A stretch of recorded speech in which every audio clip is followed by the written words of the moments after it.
Third graders, so good to see you again. I hope that you're all adjusting to doing school at home. I hope things are going well for you and you're figuring out how to make all of this work. Again, I wish that I was sitting with you in circle so I could see all of your smiling faces. But until we can be together again, I'm going to send you video lessons, social emotional learning lessons. So let's go ahead and start our lesson like we do in the classroom with a little bit of regulation.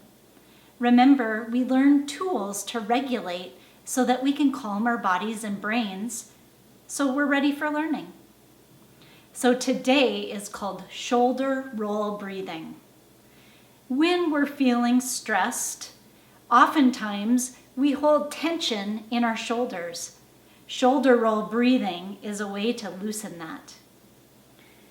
So again, just like the classroom, I have my chime. I'm going to go ahead and ring my chime. And after I ring it, I will walk you through 3 shoulder roll breaths. Here we go. As you breathe in, move your shoulders towards your ears. And as you breathe out, roll them back. Let's do another one. In, bring your shoulders to your ears. Out, roll them back. And one more. Inhale and exhale. I encourage you to teach someone at home shoulder roll breathing. The next part of our lesson is when we relate to one another. This is when we make connections. So, you know my special rock that I like to pass around our circle. I have it here with me today. And the question that I'm going to ask you today is about a really uncomfortable feeling word, which is called anger. So we're going to explore anger today. And we're going to talk about strategies to help us calm down when we're feeling angry.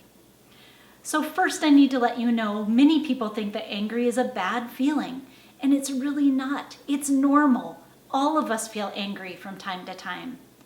And to be honest, anger is not a bad thing. Anger can tell us that something might be wrong. Anger might also be an opportunity for us to think about how we can make change. And we'll explore that further. So my relate question for you today is, what makes you angry? I want you to think about that for a minute. When we start to recognize what types of things make us angry, then we know how we can better respond. What makes me angry? When people treat each other in unkind ways, that makes me feel angry. I also feel angry when my dog chews my favorite shoes. That would make me angry. So pause for a minute and think to yourself, what makes you feel angry?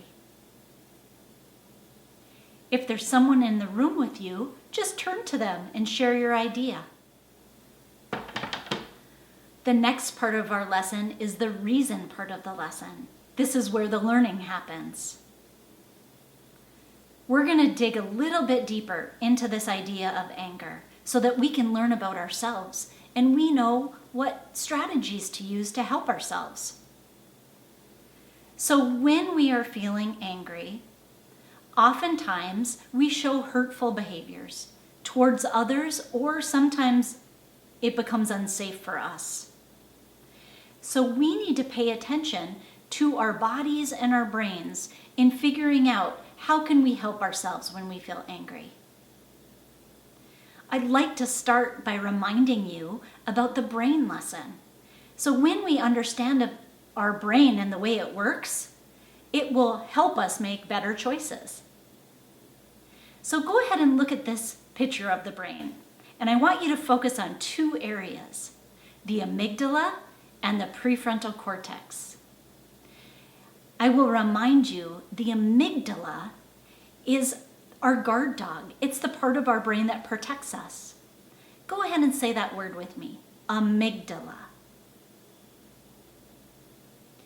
When we have uncomfortable feelings, our amygdala blocks information from getting to your thinking brain, which is the prefrontal cortex.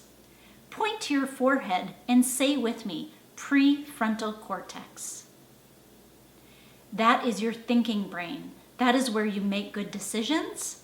That's where you connect with others. So what happens, a situation, information comes into our brain and it stops at the amygdala first. If you are having comfortable feelings, like happy and calm, the information moves on to your thinking brain. But if you are having uncomfortable feelings like anger, your brain thinks you're in trouble, so it blocks the information from getting to your thinking brain. You might notice signs in your body, like your heart beating faster, your hands feeling tense, your stomach hurting.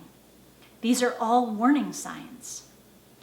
So we need to figure out ways, how can we calm our amygdala so that we can do our best thinking? And we've been practicing lots of strategies, like taking deep breaths. Taking deep breaths, all of our regulation tools, are ways that we can calm our amygdala so that we can do our best thinking. Can you think of a time when you were angry? When you did or said something that you later regretted? It happens all the time. So let me remind you the hand-brain model. Go ahead and hold up your hand. Go ahead and tuck in your thumb, that represents your amygdala. Bend your fingers over the top, that represents your prefrontal cortex, your thinking brain. And what we want to do is figure out how to calm our amygdala before we flip our lid. So noticing the signs in our body before we flip our lid or lose control. By taking deep breaths or taking a break, we can get back to our thinking brain. For some of us, it's exercise. Some of us need to release energy, and I'll show you a strategy later in our lesson where we can release the energy so that we can get to our thinking brain. The next thing I'd like you to do is find the journal page that your teacher emailed you. The journal page looks like this. I'm going to walk you through this page, and feel free to pause the video as you do your writing and then restart the video when you're ready to go to the next question. So looking at the first question, it asks, what makes you feel angry? This is all part of self-awareness. If you start to notice certain things that make you angry, you're better able to adjust when those situations happen. So why don't you write down 1 to 2 things that you know makes you feel angry?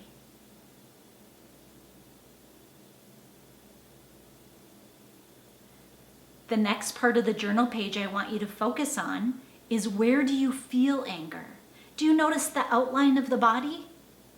I want you to circle, where on your body do you feel anger? If you feel it in your stomach, make a circle on the stomach of this outline. If you feel anger in your head, you feel it like a headache, circle your forehead. You might feel anger in your heart. Your chest might feel heavy. Your heart beats faster. Go ahead and circle where your heart is. Or you might feel tension in your arms or your legs or your shoulders. If that is true for you, circle those parts of the outline. The next part I'd like you to focus on is the question in the middle of the journal page. What hurtful things do you say or do when you're angry? Let's do a review of the circle of peace and the circle of hurt. We're faced with conflict all the time, and we have a choice. Do we want to solve conflict in the circle of hurt or peace? In the circle of hurt, problems get bigger. In the circle of peace, problems get smaller. So when the journal page asks, what hurtful things do you do or say when you're angry? Those would be behaviors we would find in the circle of hurt. You might find things like hit someone, yell at someone, ignore someone, These are all behaviors you might do when you're angry and you're not in your thinking brain.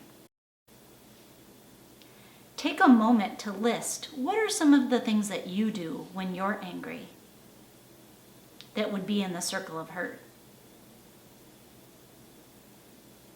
The next question is, what are the helpful things you can do when you're angry? This is when we talk about the circle of peace. In the circle of peace, problems get smaller. So when we're angry and we're in the circle of peace, it might be talking out a problem with someone else, or it might be sharing the way you feel. Go ahead and write down a few ideas. Lastly, let's take a look at the stop and think zone. The last question on your journal page says, name 3 things you can do in the stop and think zone. Remember, the stop and think zone is the place where we pause and we make a decision. We notice, am I feeling angry? Do I feel it in my body? How can I calm myself down? What are the things that you do in the stop and think zone? Do you use your breathing strategies? Do you have time by yourself? Do you go to your bedroom and say to someone, I need to take a break right now, I'm angry? Or maybe you exercise. Many of us exercise when we feel angry. Write down a few ideas on your journal page. Good work filling out your page, third graders. The next thing I'd like to do is offer you one of the strategies that I like to use when I'm feeling frustrated. It's called wood chopper.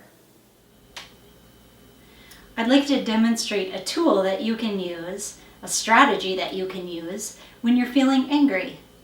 So when we're angry, oftentimes we have a lot of pent-up energy, a lot of energy in our body that needs to be released. So one thing that you can do is what we call wood chopper. So first you need an imagination. Pretend you have a piece of wood and you're going to place that piece of wood in between your feet. Next, you're going to clasp your hands together. We're going to pretend this is our axe. Put a little bend in your knees. Lift your axe above your head. And as you chop your wood, you're going to release an out breath. It looks like this.